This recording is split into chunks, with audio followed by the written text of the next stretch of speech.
I acquired this situation that I had when I had my second back surgery. I've put up with it for about 7 years, trying to find someone to help me, and I finally did. I found Dr. Sasse.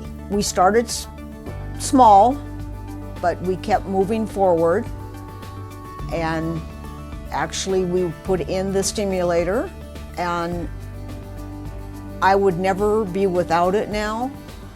It has solved my problem. I can go about my business, whereas before I would have to say, oh, I guess I'll be staying home today.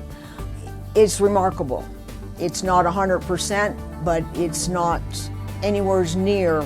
I mean, I'm thinking that it's probably about 70–75% effective.